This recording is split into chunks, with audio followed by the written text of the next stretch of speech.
We're good? Okay. Well, hey, good evening, everybody. My name's Patrick from the Poison Pen Bookstore, obviously. And it is a real treat to welcome Christopher Farnsworth to the store. He's going to be talking about his brand new book, Robert B. Parker's Buried Secrets, the latest book in the Jesse Stone series. Help me give him a nice, warm welcome. Yeah. And there's so much stuff to talk about. But I didn't realize, and maybe some of you guys do, that you worked here for the Phoenix New Times. Yeah, for almost 3 years. Really? Yeah, I learned a lot that turned out to be really useful for crime, mayhem. I'll murder. bet. Yeah. When was that? What? I was here from 97 till till the middle of 99. Oh, So- okay. So No shortage of good crime yeah, it in was this city. it was a fantastic education. I mean, first of all, it was filled with amazing writers and great editors who taught me how to be better at what I was doing. Yeah. But also there were things like the time I interviewed the county medical examiner, and he decided to do the interview in a room full of corpses. And I mean, why wouldn't you, right? yeah, exactly. Yeah.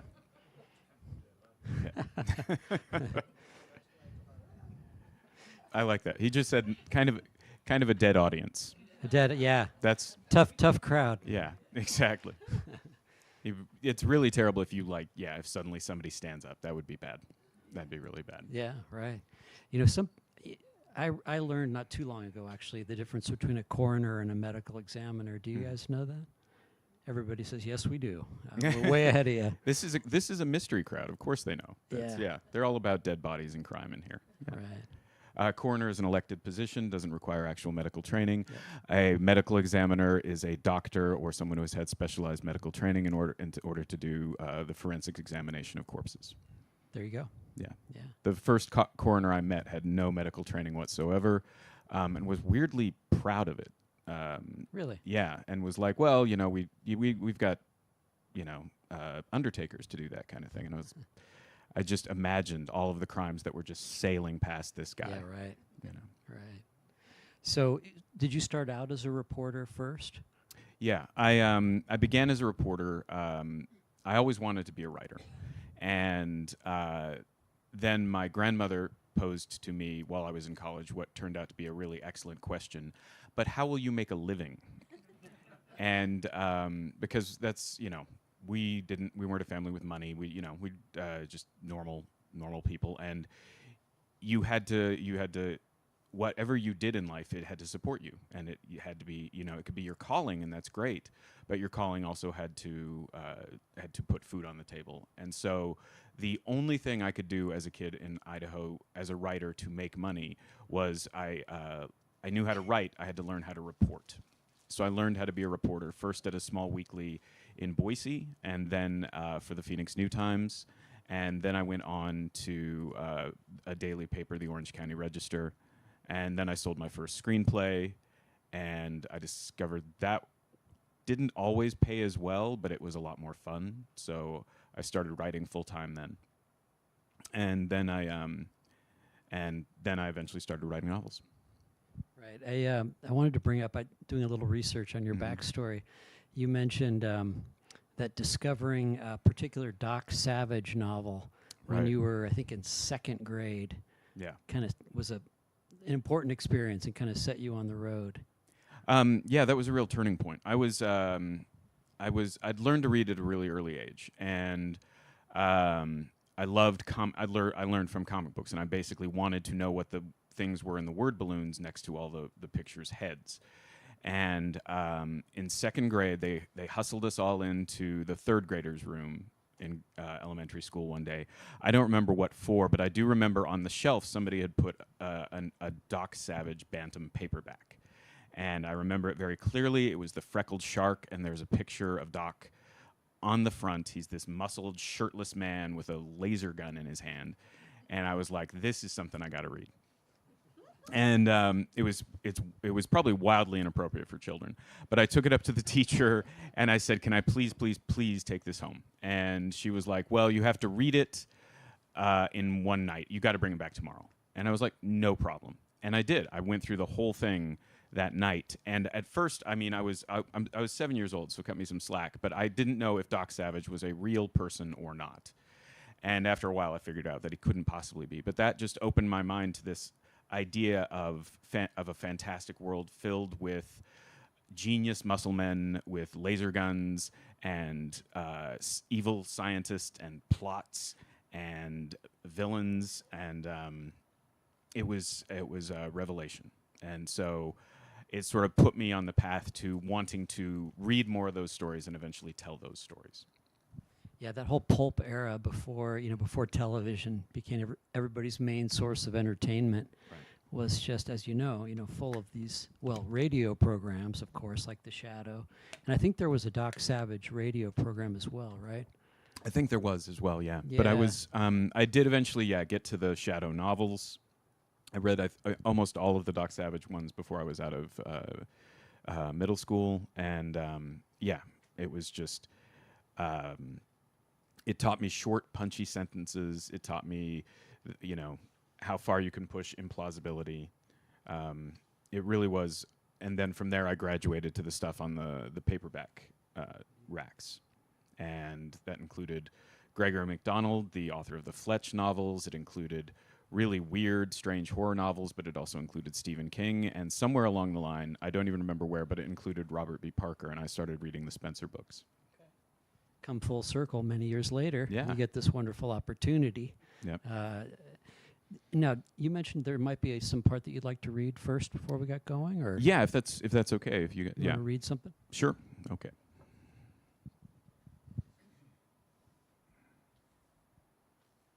Not going to spoil anything, but I do want to read you the first chapter and let you get an idea of the world of Paradise. Those of you who are in the room who are not already fans of Jesse Stone, let me just give you the basics.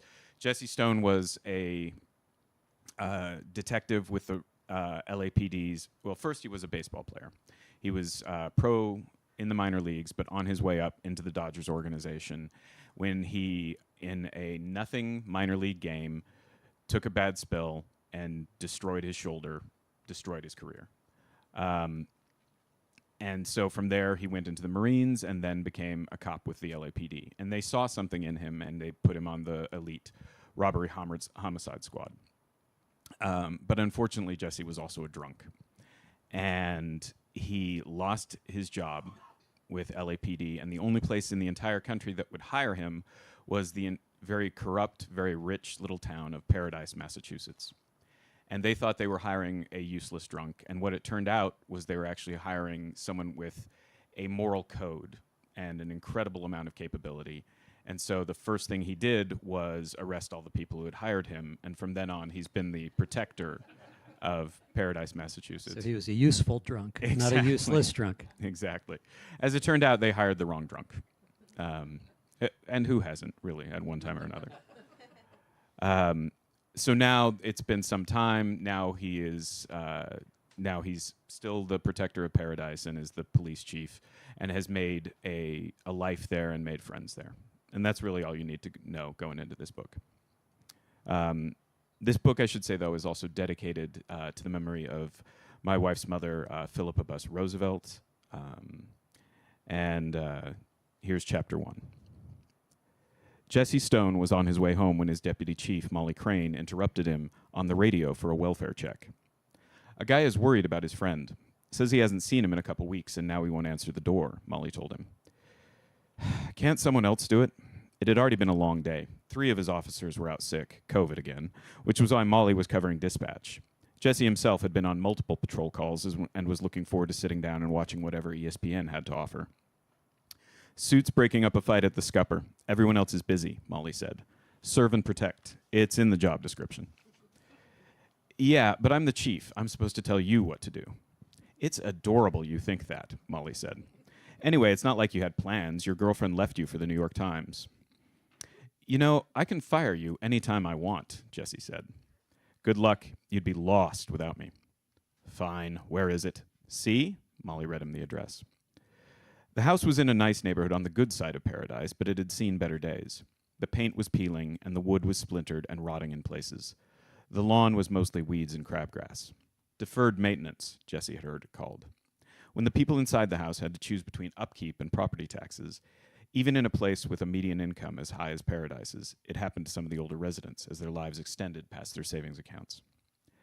As Jesse drove up, he saw a younger man in the driveway, his worried face framed by a thin beard. He wore a leather jacket, black jeans, and boots, despite the early morning warmth. He looked like he was late for a club opening somewhere. "Are you the police?" he asked, as Jesse got out of his Explorer. "Not from around here," Jesse figured. "I'm Chief Stone," Jesse said, showing the young man his badge. He looked at the badge and then at Jesse as if trying to make up his mind. True, Jesse didn't really dress like a cop, perks of being the chief of a 12-person force. He wore jeans and a polo shirt and sneakers and a ball cap with Paradise PD printed on it.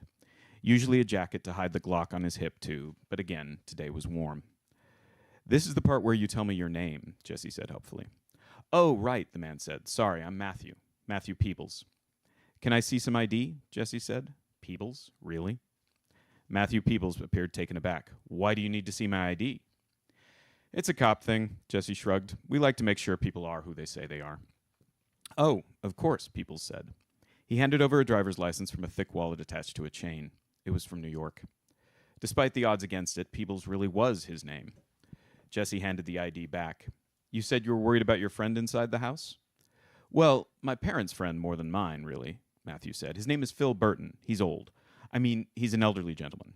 I come out from the city and check on him every now and then for my folks. We talk on the phone, too, but I haven't heard from him for a while, and I got worried."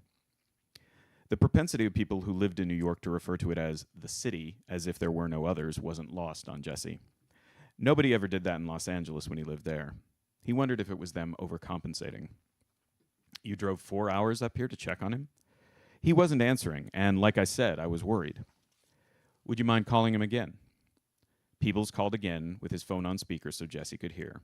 There was a generic voicemail greeting, and the mailbox was full. "Are you going to check on him or what?" Peebles asked. He seemed to be growing increasingly agitated. "Let's go knock on the door," Jesse said. He knocked on the door, which wasn't in any better shape than the rest of the house. Then he rang the bell. No answer to either. "You sure he's home?" "Well, pretty sure," Matthew said. "He usually spends a couple weeks out of the country every winter. He doesn't like the cold much anymore, but I thought he was back now." Jesse rang the bell again. "Can you kick it in?" Matthew asked. Jesse looked at him. "I'd rather not do that if he's just on vacation. I think your friend probably wants to come home to a door that works." "Well, are you going to do anything?" Matthew asked, now clearly aggravated. Jesse nodded. "I think I might try the back way first." He went around the side of the house and found a gate. It was stuck as if something was pressing against it. Jesse sighed. "Serve and protect," Molly said. "Let's see her come out here and do this," he thought. He hopped up, caught the top of the gate with both hands, and felt the familiar twinge in his bad shoulder, a relic of the injury that had ended his days playing baseball. He ignored it and scrambled up without looking too ridiculous, he thought. He swung his body over the gate and came down in the yard. Which looked like it was auditioning for a landfill, Jesse thought. There was a pile of garbage under his feet, heaped up against the gate. The random junk was holding it shut. Old tires, layers of cardboard boxes, plastic restaurant-sized jugs of condiments and sauces, both empty and full. A child's wagon, a stack of broken lawn furniture, heavy black garbage bags. Jesse shifted his balance, trying to stay upright, and picked his way toward the back. He found a sliding glass door, half open, and put on the blue nitrile gloves he always kept in his pocket before walking inside. The door opened into what must have been the kitchen, and the inside of the house was even more crowded with junk than the yard. The counters were hidden under boxes, cases of motor oil, unopened, stacks of mail that it must have gone back decades, old phone books. Where do you even get phone books anymore? Jesse wondered. Fast food wrappers and delivery bags in piles, most of them with rotting food and grease stains. There was also a familiar smell. Jesse knew that odor. It was not a pleasant one. He tried to breathe through his mouth. There was a narrow path in among all the debris. It led to the living room where Jesse found dozens of moldering cardboard file boxes, some stacked as high as his head, arranged in a semicircle around an old couch. And the couch was where Jesse found the body.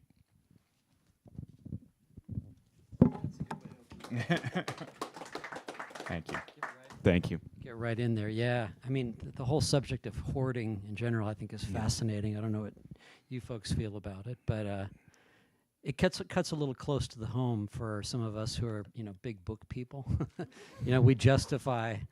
Anyway, I'm getting personal here, but No, no, no, no. I'm absolutely feeling it. I'm like I wonder there, but what for the grace of God. exactly. It's like, where's the tip off? I mean, Yeah. when you put books in your kitchen cabinets, Yes. is that bad? If Or you fill the oven with them, I think that's where the the oven, cutoff line is. that's counterproductive. Yes. Yeah. But you were mentioning that this is based on the inciting incidents based on a real story. Yes. This actually, I didn't find. I'm going to start off by saying I didn't find a crime, but my next door neighbor. I'll start at the beginning. My next door neighbor, the day I moved into our house, was an older man named Bert. Bert came over to me as I was moving boxes in, and we had stuff in the driveway, and he said, introduced himself, which I thought was really nice of him, and he was an older guy who was wearing a Navy cap, a lot of plastic surgery, which is not that unusual for Los Angeles, and hair fried and dyed an unnatural shade of brown. And he said to me, the thing that stuck out in my head was, he said to me, "Oh, you're married, are you?" I was like, "Yeah, that's my wife up there." And I invited him to have dinner with us sometime. And he seemed a nice enough guy, 70s or 80s. And he said, "Oh, I never," I was like, "Are you married?" And he says, "I never could. I never got married. I never got married. Oh, don't get me wrong. I love the ladies, but I never could. I never could hack marriage." And I went inside that day later on and told my wife that I'd met our neighbor. And I said, "Someday we're going to find his body." And I was joking.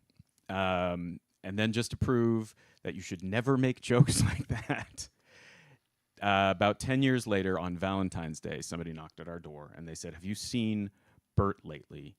He hasn't been answering his phone, and we haven't seen him for like a month."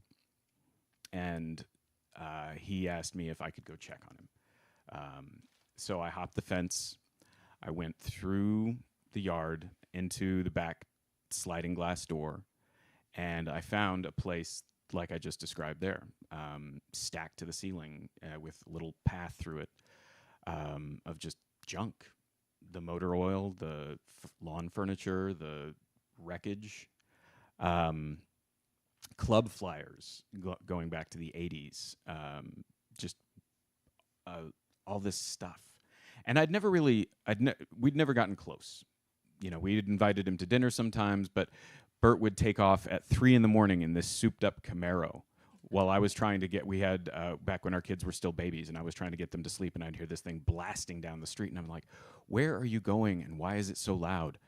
And he would take off for 6 weeks at a time, and we wouldn't see him. He was living some kind of secret life, and I always wondered what it was. And then, so I'm picking through the house, and I smell something. And I told you I've been around corpses before. And I went up to the stairs, and then I stopped myself, and I said, "I don't need to see this today." So I went back outside, and his friend was there, who was actually the son of people who had known Bert when he was a little kid, and he'd kept looking in on him his whole life. And he said, "Did you find him? Did you find him?" And I said, "Why don't you and I just stay here until the police come?" And so the police came, and they said to us, "Do you have kids?" And I said, "Yeah." He said, "You may want to keep them inside today." So as they essentially dug through all this stuff to take Bert out of his house. It was a really sad and lonely end. And at the same time, my kids made this incredibly beautiful Valentine's Day display for me, because I'd been spending all day with the police, and the police had been stuck there all day too. So we let them come in, and we gave them Valentine's candy, and they gave my kids badges and teddy bears. It was really actually very nice. But because writers are terrible people, I took this nugget of a real thing. How could you not? I mean, and turned it into a story. And what I found out about Bert was that this secret life he'd been having this entire time, he was the king of Los Angeles's party crashers. He would just go to the Playboy Mansion and just show up. And I saw photos. I saw proof of this. This just wasn't a story. there were photos of him with like movie stars and celebrities and Playboy, and he'd be standing in the background of all of these parties. And people were just like, oh, that's just Bert. He just shows up and he just gets in. He had this whole secret life none of us ever knew about. And it made me think, what was going on with that guy? What was the secret? And so I never found out, so I made it up. That is an amazing story. Thanks. Gosh. Sometimes you hear about these, poor characters who, die in their homes alone, and there's nobody to notice. Right. For several months. I mean, some of these stories come out very sad. Not to bring the room too much more down. Sorry, that was me. No. But that's me. I was like, I grew up in a place, Boise, Idaho, where you looked out for your neighbors, and I felt like a failure because I did not know what was going on with Bert. And Los Angeles isn't a place where you just like knock on your neighbor's door and get involved in their lives. But I still felt like I'd failed him in some way from that. But at the same time, whatever his life was, he wanted it that way, and that he'd separated himself from other people for a specific reason. And again, no idea what that reason was. But I don't know. I mean, if you're looking for a moral to the story, it's we all create the path and walk it to the end. We all have our eccentricities too. Exactly. Right? Yeah. So Jesse Stone, this happens very early on in the book. Right. Can you talk about what else they find there? Right. It's not too much of a spoiler to say that it happens in the next chapter that Jesse discovers photos of murders strewn about the body of this person, and it involves him in a bunch of killings that have been covered up successfully for years, and he has to use all of his skills to try to figure out what's going on, to try to figure out how this guy in his town got away with this for so long, and also at the same time, he's dealing with a new recruit to the Paradise Police Force. The first one he's been able to onboard in some time. Paradise is a very small town, even though it is very wealthy, and it's a very small police department, 12 people. They're more like a family, and they know each other very well. Introducing the first stranger into the police department, it turns out to be a terrible, terrible mistake on Jesse's part. It's the first time he's ever had to deal with a bad cop, and then mayhem ensues. Right. You mentioned Molly. Some of the other classic characters we've come to know and love are in the book. Let's go back a little bit and talk about just Parker in general and sort of Parker's legacy, and Spencer and certainly Jesse Stone and Sonny Randall too. There are these characters that obviously Parker invented, but they're kind of like, they've become kind of like Philip Marlowe or, Lou Archer or somebody. Absolutely. Like these characters sort of, I hate to say that they're in the public domain in a way, because they're not. I mean, They're very much not. They're very much not, no.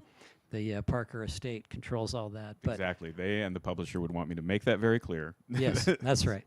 But the kind of character he created, Yes. this sort of archetype in a way, That's the word. and there have been a number of people who have taken on the baton and written about him, and so I guess my questions are, how did you get the gig? Right. And you said you read Parker since forever, so you were obviously a big fan. Getting the job was actually really, it was a huge stroke of luck, but my agent works with the agent for the Parker estate. And the author who was previously writing the Jesse Stone books, Mike Lupica, got essentially called up to the show. He started writing the Spencer books and didn't have time to do Jesse Stone anymore. And my agent said, hey, you like Robert B. Parker, right? Would you be interested? And I'm like, yes. Do you need my kidney? Yes. And she said, "Okay, great. Don't get too excited yet. I will talk to them about it. Don't start writing anything." And then she hung up, and I immediately started writing something. I wrote the first chapter and the second chapter that you'll see in this book almost exactly the way it is. And I sent it to them, and thankfully they really liked it, and they gave me a shot. And it's a great gig. I've been reading Parker for so long I don't even remember the first book I read of Parker's, but it was Spencer. And even though I went on later to major in literature, and I would read Milan Kundera and Thomas Pynchon and Bruce Chatwin and Chaucer, but also on the weekends I would still pick up, and on vacation I would still pick up Robert B. Parker's books. And I learned, it's still very difficult to write a good mystery.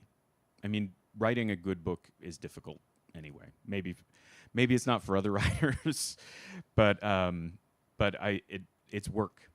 And what I learned from Parker, a friend of mine, Ben Winters, said it's like a little. Each chapter is like a little 5-page poem built around action, and it always ends, launching you into the next chapter. It's really amazing when you think about it. That skill, and he makes it look easy.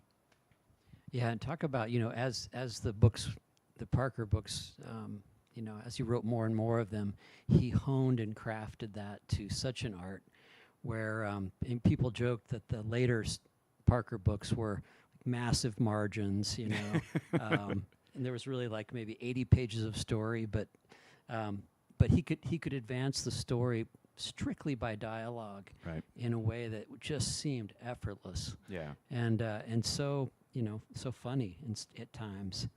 That's for me the hardest part is Parker is much funnier than I am, and you guys could protest a little, but no, he's much funnier than I am. So I had to there's an old saying I heard from David Mamet in one of his movies is, I think of a smarter man and then I try to do what he would do. In this case, I thought of a smarter, funnier man and tried to do what he did. I tried to be funny.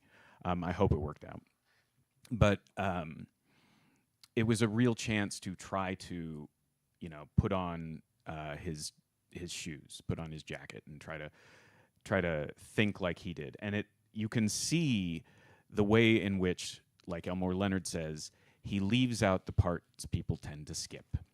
You don't need to know, always what kind of gun the bad guy is carrying. You just need to know the bad guy has a gun. And more importantly, you need to know when it goes off and what happens. He was really, really good at that, much like Leonard. Well, and of course, he said very early on that his model was Raymond Chandler, and it's very clear that it was. Yeah, yeah. There's so much Chandler running through the books, the Parker books. And I tried to, but I think one thing that he did to advance that, I was talking about this the other day, was in Ross MacDonald's books, in the Lou Archer books, in the Philip Marlowe books by Chandler, you see those detectives deal with a lot of broken people, but all you see is the wreckage. You don't see what broke them. Whereas Parker, I think his great innovation was to be interested in what broke these people. And he had a real interest in therapy and psychiatry, which you see in the characters, and you see it move, and you see it advance as the books move on into where he's trying to figure out, how do people go wrong? How do they get broken, and is it possible to put them back together again? And I don't know of a lot of other tough PI guys who looked at it that way. And I think that look into those motivations was something new that Parker did. That's a great point. I didn't really think about it that way. Yeah. I think about Travis McGee a little bit. Right. Back in the 60s. Yeah. I'm a huge fan of the McGee books as well. They were recommended to me by my writing teacher, who also became a good friend, John Rember, when I was in college. But yeah, the McDonald, the John D. McDonald is just he's a wonderfully fluid and fluent and really literary writer who was also, and he wrote for Doc Savage magazine, his first His first publication was in Doc Savage magazine, which I thought was really interesting. But the Travis McGee books, Travis is a knight errant out there trying to correct the world. And he does look into the motivations of people too. Absolutely. Yeah, and he had early he was interested in ecology too. Right. In a lot of those books. And economics. Yep. And he took big ideas and he made them into people you could punch. He took big injustices like the world being, people poisoning his beloved Florida Everglades, right. or destroying things to make housing, cheap, terrible housing in the Everglades, and then made them into bad guys. And then Hyacinth kind of came along later and Hyacinth, picked yes. up on that and made it his own crazy way. Yeah, and these guys all became my favorite writers, and I didn't even realize they were all, until much later, they were all working off the same. They were like picking up the same threads and making a new tapestry out of them. Well, so how much latitude do you have to? Because each of the authors we've mentioned, like Michael Brandman, Reed Farrell Coleman, wrote a few. I love Reed's books. Yeah, I know. They're He's fantastic. a great writer. Oh my God, he's so fantastic. He's so good. Yeah. I'm sure there's plenty of his stuff here. So. Yeah, no, he's been here many times. Yeah. Terrific writer. But each of them takes the character and puts their own kind of subtleties and their own spin and vibe. And you've definitely done that, in this Thank new you. book. And I think it's very exciting. Well, thank you. How That's much very kind of you to say. How much latitude do you have? Like, there are things that obviously you couldn't have Jesse Stone do, right? Right. I'm not allowed to kill him. That should be fairly obvious. But if you've read any of my other books, a lot of people die. So it's just definitely don't kill Jesse. Actually, I'm joking. But the estate gives you they don't tell you what to do. The agent doesn't tell you what to do. They trust you to know your job. So if you were to introduce a vampire into the story, That would probably be going too far. it would be so much fun, though. It would be. Yeah.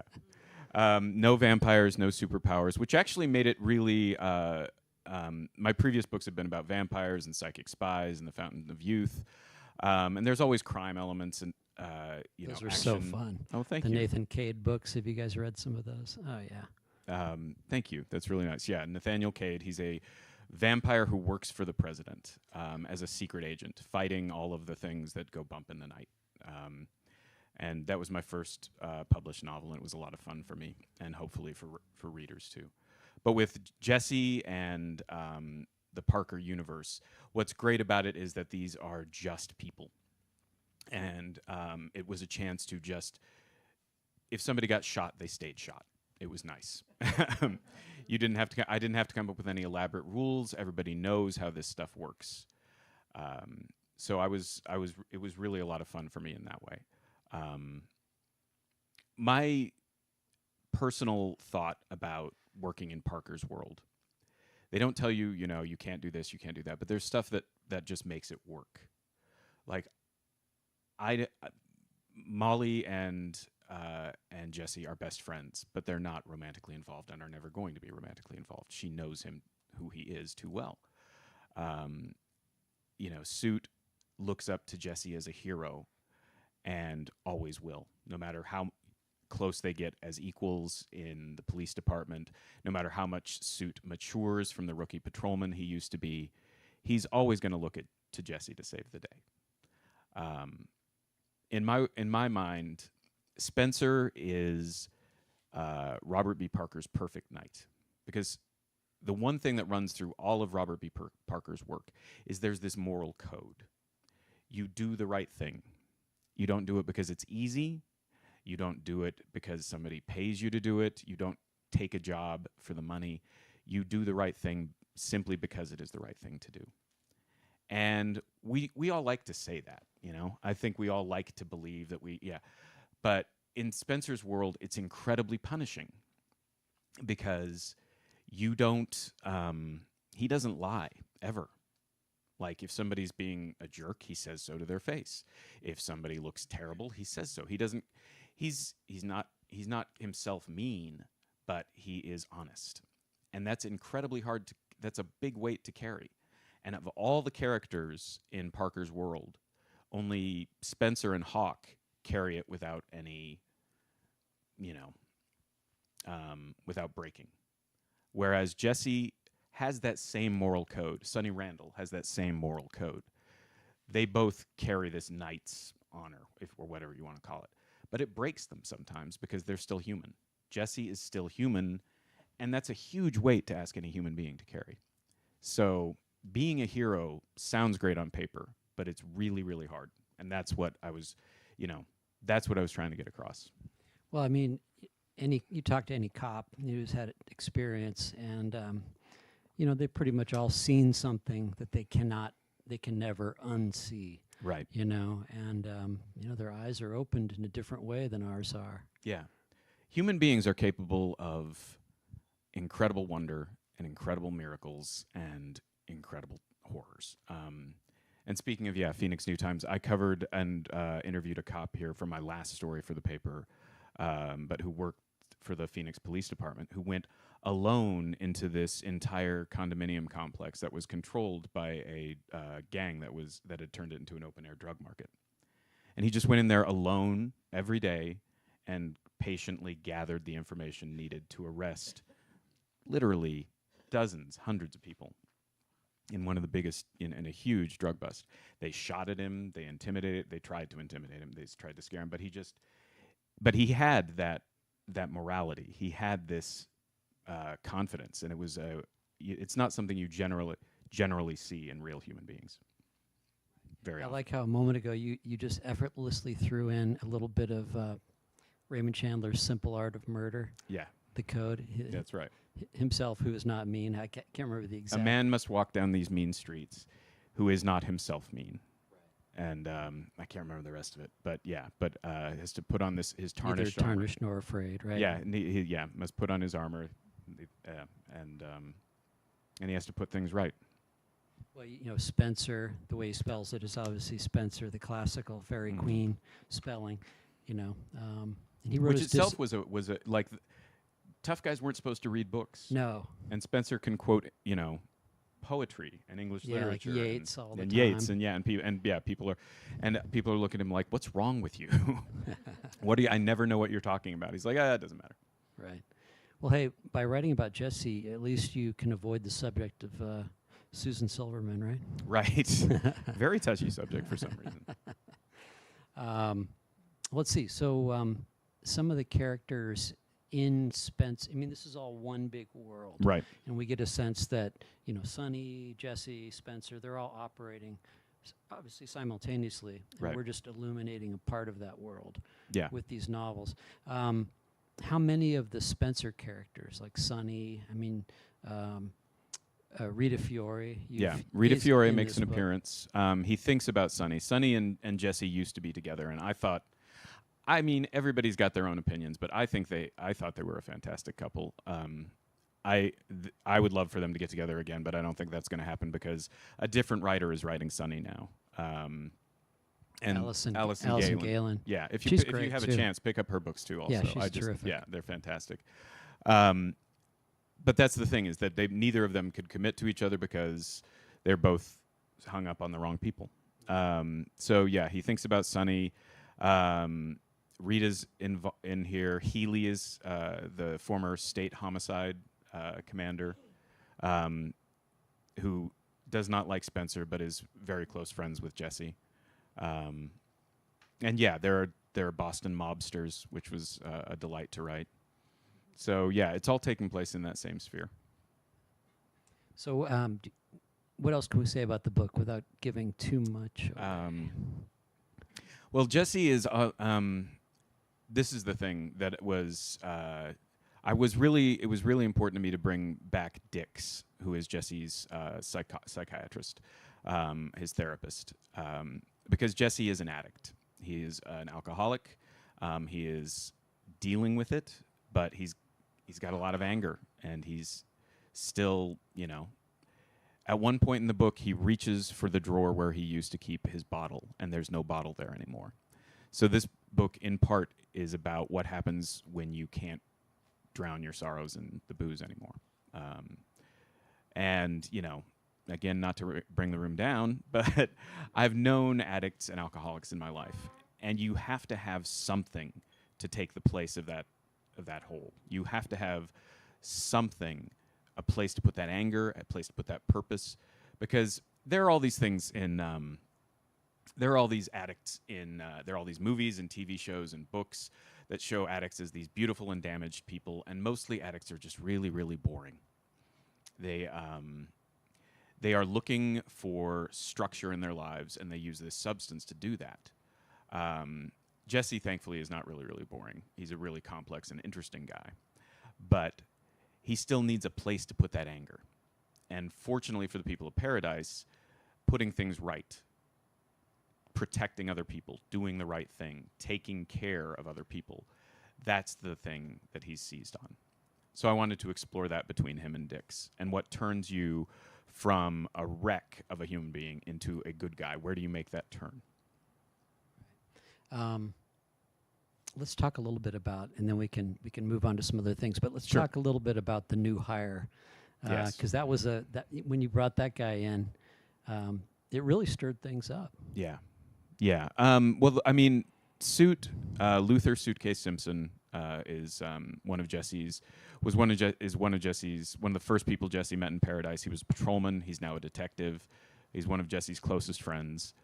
He automatically twigs to something is wrong with this new hire, a guy named Derek Tate, because Tate tries to give himself a nickname. And as everyone knows, you cannot give yourself a nickname. That is a red flag warning right there. He tries to tell the guys to call him Slate because he's so hard, and like automatically you just know, yeah, they're like, really. But Slate's a bad cop. I mean, Tate's a bad cop, and everything I have him do in the book is something that I actually read about an actual bad cop doing. So it's all sort of compressed into one human being.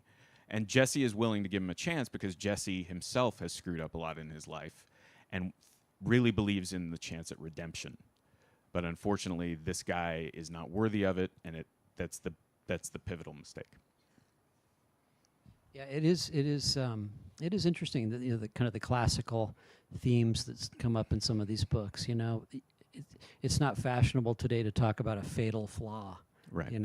But everybody has one, I guess. Yeah. At least in this world, Jesse has his Achilles heel, which is his alcoholism. Right. I think more than that, though, I think it's his anger.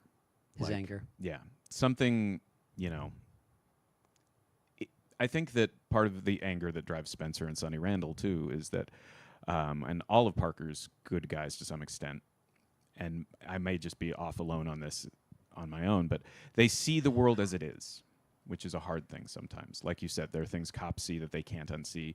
There are things any observant person sees that they can't unsee. It is hard to see the world as it is. But it is even harder to see the world as it is and then want to put it right, to make it better, and be frustrated in that. And I think that's a fundamental source of frustration for Jesse. That's why he became a cop. So where do you see yourself going next? I'm actually working on the next book in the Jesse Stone series. I was really lucky. They liked this enough to give me another shot. So, fingers crossed I get to keep doing it for a long time. Yeah, Chris is getting great reviews. It's really exciting. Thank you. Yeah. No, I'm really pleased. A lot of people seem to think I didn't want to let down the side. I didn't want to I mean, how intimidating. Right, yes. Yeah. Thank you. But in the next book, without giving it too much away, Jesse has to deal with a new guy in town, and he's a hedge fund guy who thinks that he can buy anything, and that he can sort of push his way around, and he immediately, of course, locks horns with Sound Jesse. familiar? Yeah, can't imagine. Fortunately, nobody like that would really exist. I mean, come on, that's just fiction. Right. Well, also in this book, you've got arson. Yeah. You've got police brutality. I mean, there's a lot of really serious stuff going on in the background. Yeah, I always like blowing stuff up too. So yeah, there had to be some explosions, and there had to be. Yeah, right.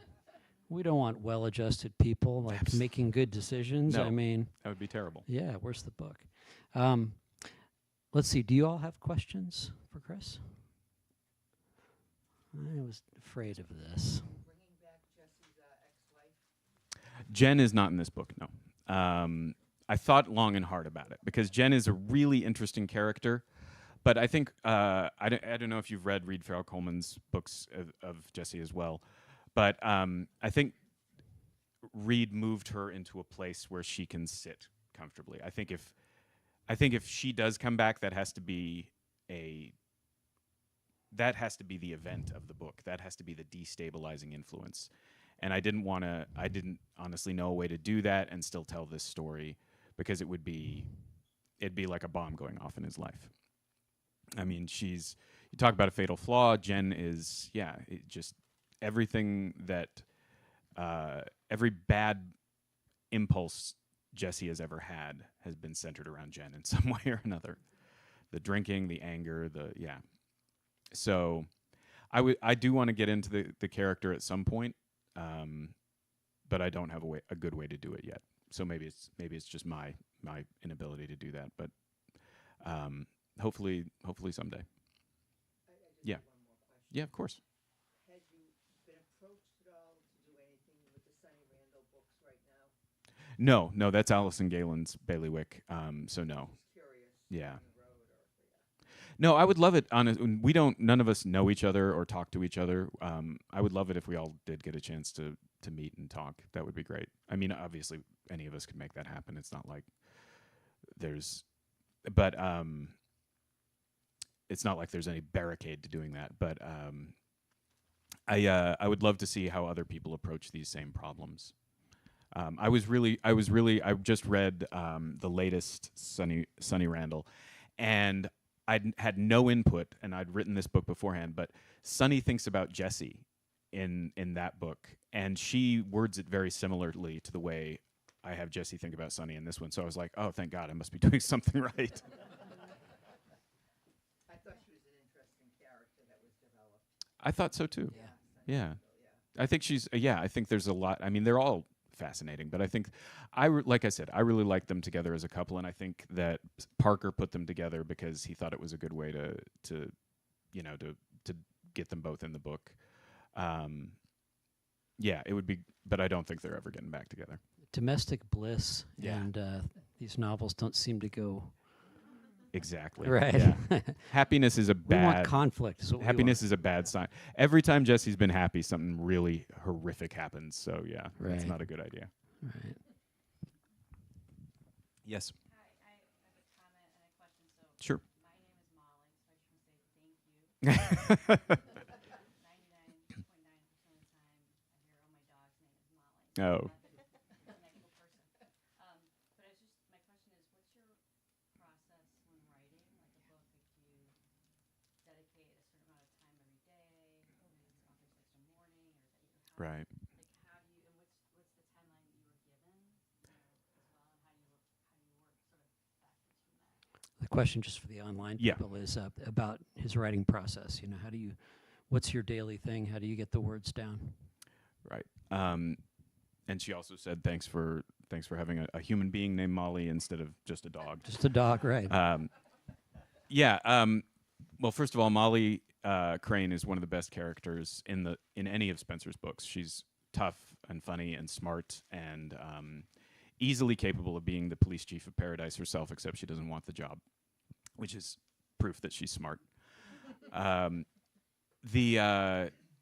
My writings, I used to be very precious about my writing time. I was like, this is my writing time, and you can't bother me. And I've got, it's got to be in the morning, and it's got to be these certain hours.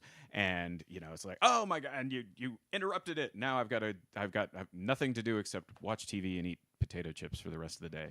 And then we had kids, and they became these little daddy-seeking missiles. And I learned to write in the margins and around that, and because your kids should be the most important thing in your life. That should be the center. The one thing I will disagree with Stephen King on in his book on writing, he talks about how he took his desk and put it in the middle of the living room to tell everybody, this is the most important thing. This is what Dad does this is what I do. This is the center of my life. And maybe I would have his career if I did that same thing. But I Isn't that couldn't. child abuse? I couldn't do that. I can't do that. I work around. So I write in the margins wherever I can. I used to have an office that I would go to every day, and write there for like 8 hours, like a job, like an actual job that pays. It's crazy. And I eventually though my kids, I had to go. They needed. There's two of them, and we had to split up. We had to start working man-to-man defense.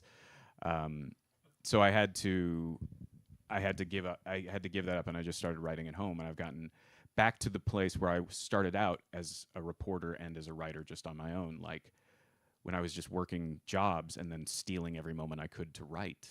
And I think that, it still works. As far as timeline, they give me about a year per book. So that's how it works. Is your wife involved in the arts at all? My wife, yes, is a knitter and a gemologist, and keeps us all alive, which is that's an incredible creative skill. work. Right? Yeah, it takes a lot. But is an artist in that way. Gotcha. Anybody else?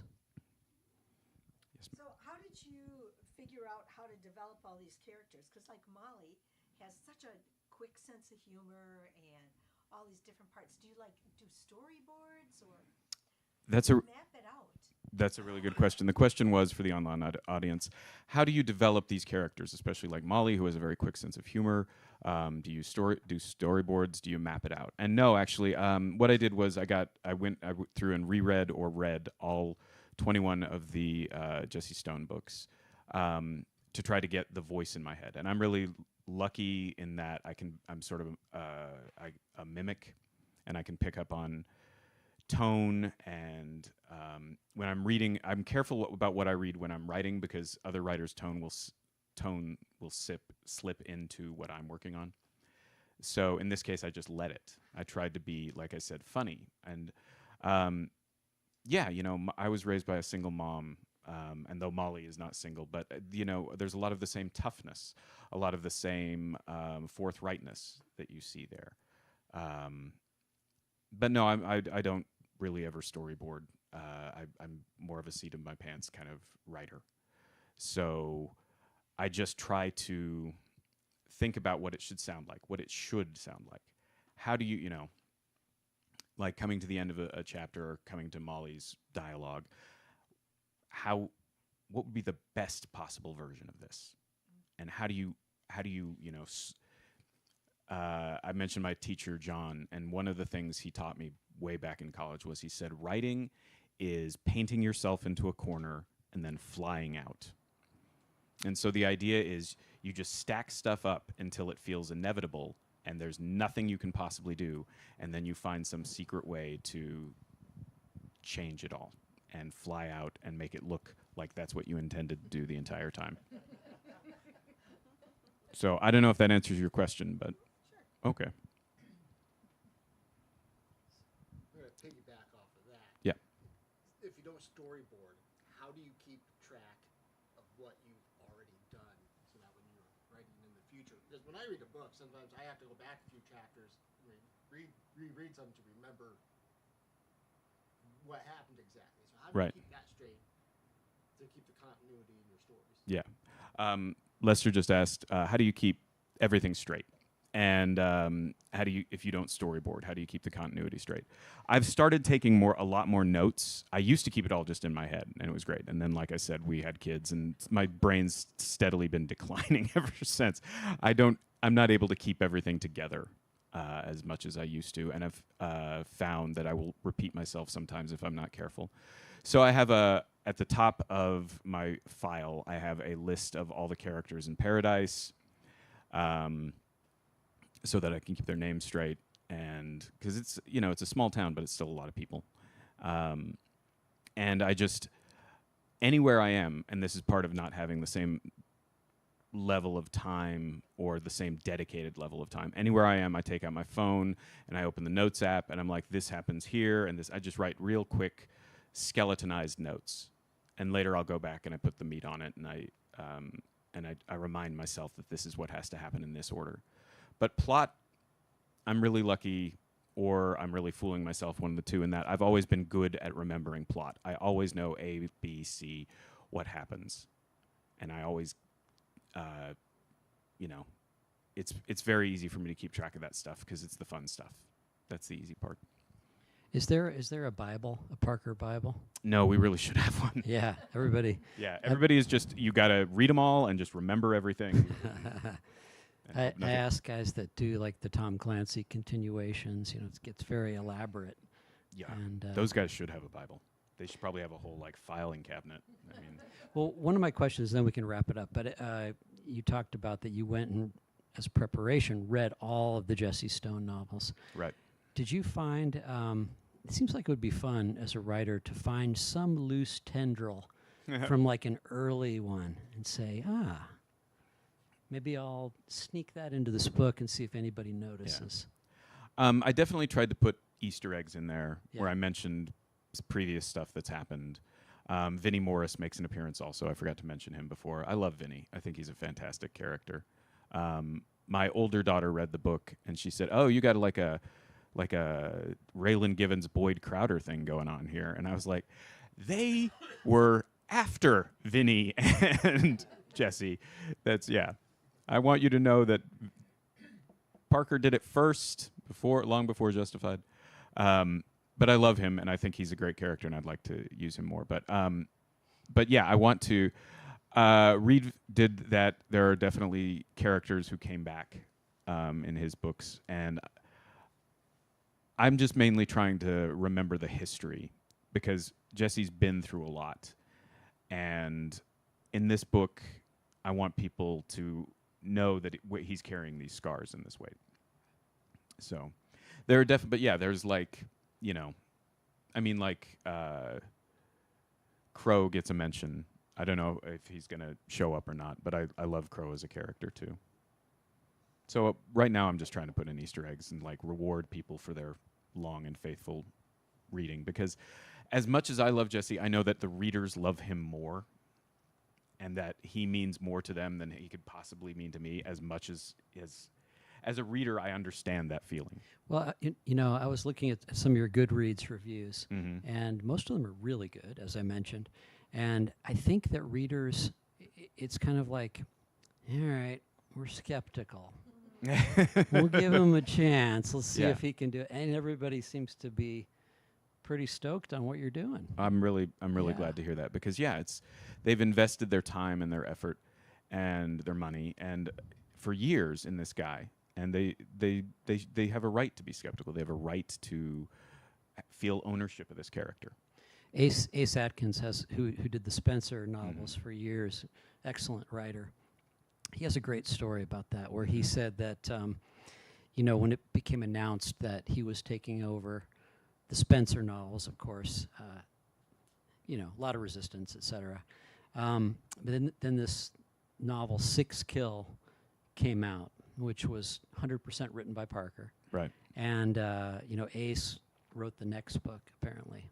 And he had people contact him, how dare you write these books? We could tell from sentence one that Six Kill was not, and it was a Robert B. Parker Right. novel, We knew.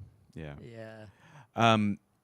Another writer friend of mine says that you write a book and it's like the most important thing in your life for 1 year to 5 years. And then it comes out and people are just like, oh, that happened. And you're like, oh, okay. It was the most important thing in my life, but no big deal. But the great thing about picking up this mantle is people care, and it matters to them. Yep. And that's a gift. That's a Yeah. gift. Even if they're like, I've been trying not to read the reviews, but I know there are some people who don't think I've done it as well as Parker, and God bless them, because at least they still care. Yeah. And this is something they love, and they have a right to feel ownership for it. And I'm sorry You're not going to please everybody. I'm sorry I let them down, but at the same time I'm really glad that they love it so much. Right. Well, this is a perfect way to kind of segue into when I was reading a little bit about your interviews and such with you early on.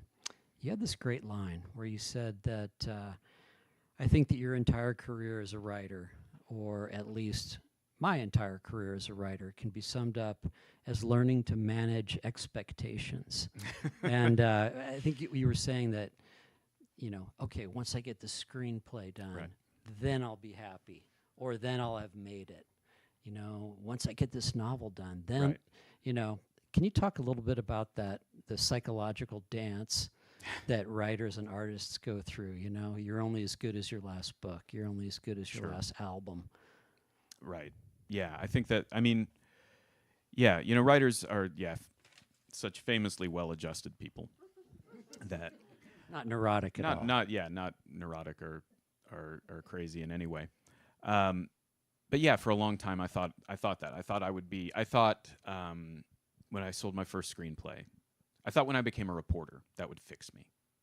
I would get to work on a newspaper, and people would be reading my stuff, and it wouldn't just be in my head anymore, and then I would be happy. And then I thought, well, okay, that didn't happen. So then I'm going to write a book, or I'm going to write a screenplay, and I sold my first screenplay, and it sold really fast, and it changed my life. And I thought, well, okay, now, no, and that didn't change me. So wrote my first novel, got that published, and it did, but it didn't change me. And eventually I realized, you're still the same person. Everybody carries their stuff with them all the time. And you learn to carry that stuff. Your circumstances will change all around you every time. Nothing you do, again, not to get too preachy up on my soapbox here, nothing you do will ever fix you or change you. You have to learn to make accommodations with your own things and your own stuff. And Do you think it's like we all want to be exonerated? It's right, like, yeah, redeemed. Yeah, it's like, okay, well, now I can just kind of kick back and Now I take can it prove easy that, and- yeah, I've proven something, and Right. there's always something left to prove. You're only ever done when you're done. Your life goes on, and it should. Every day has to be something new, and I don't want to sound like one of those horrible wood posters that you would find in a coffee shop or something. But every day is an adventure, and every day is the beginning of something new, and the whole point is to throw yourself into it and find out what happens next. And this is some of the exact same material that Jesse Stone deals with, Exactly. Yeah. Yeah. You're never finished. Right. You're always going to be working on that stuff. You're always going to be carrying a little bit of it with you, and you get better at it every day, or you try to. Perfect note to stop on. Thank you. Please help me. Oh, Yeah, give him a nice round of applause. Congratulations on the book. thank you so much, Really look Patrick, and forward- thank you all so much for being here. It is a gift, like I was saying, to have people care about what you're doing and reading and showing up. It's huge. Thank you so much. Yep. And thanks to the online audience. Sorry I couldn't get some of your questions. Sometimes I'll ask those as well, but one can't do it all, All right. All right. Great. Thank you all. What's your pleasure for a pen? Do you want a Sharpie? I've got. Or I did. Yeah, Sharpie. Are you cool with just staying here and signing? That's Okay. perfect.